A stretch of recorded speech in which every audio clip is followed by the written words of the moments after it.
Welcome to this week's The Filth.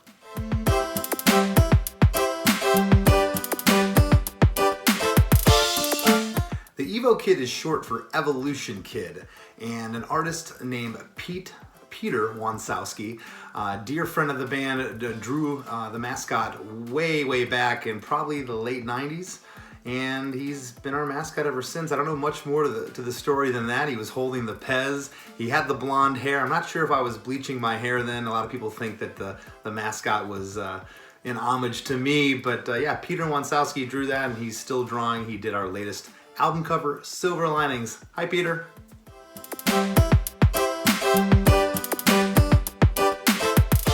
Funny tour stories from Scotland. Well, we used to do these record store signings where we'd be waiting outside the venue and we'd have to hail a taxi, and the taxi would take us to HMV Records or, some Tower Records or something. We'd do signings for fans. And we were standing outside of the Barrowlands in Glasgow, and this taxi pulls up, and this guy made us laugh all the way to the record store and back. He was hilarious, mostly because we couldn't understand anything that he was saying. He was speaking English, but he had such a thick Scottish accent. About a year later, we're standing outside, I think it was the Academy, almost a year to the day, and we're waiting for a taxi to take us to another record store to go meet some fans, and this taxi pulls up, which there's probably 1,000 of them in Glasgow, and it's the same dude. And the same thing happened again. We laughed the whole way there and back because we didn't understand what he was saying, but he was hilarious.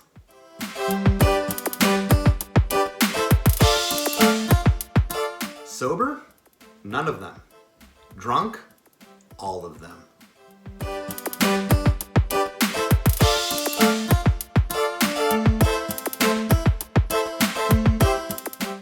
Great question, Brian.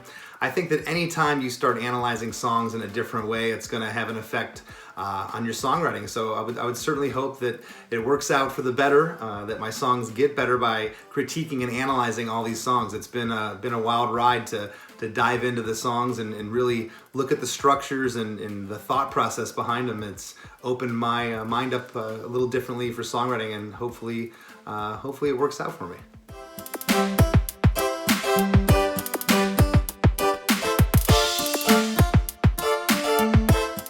So you're a band, you got your songs ready, 10, 12, 14 songs. You've taken them kind of as far as you can take them, and you get into a room with your producer and you start playing through the songs, and you start talking about parts, and what if we doubled the chorus at the end of the song here? What if we made the bridge longer? Or, hey, the top of this song needs a guitar lead or something, or maybe the horn should come in here a little differently.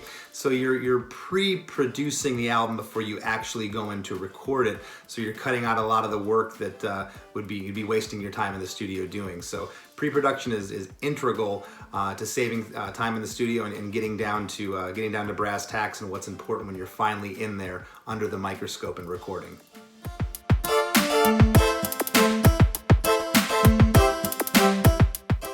I'd have to say, I want to say there was a one-off or two prior to this, but the first actual tour I remember with Against Me, was 2006 Warped Tour. They were out promoting Searching for a Form of Clarity. They were touring behind that album.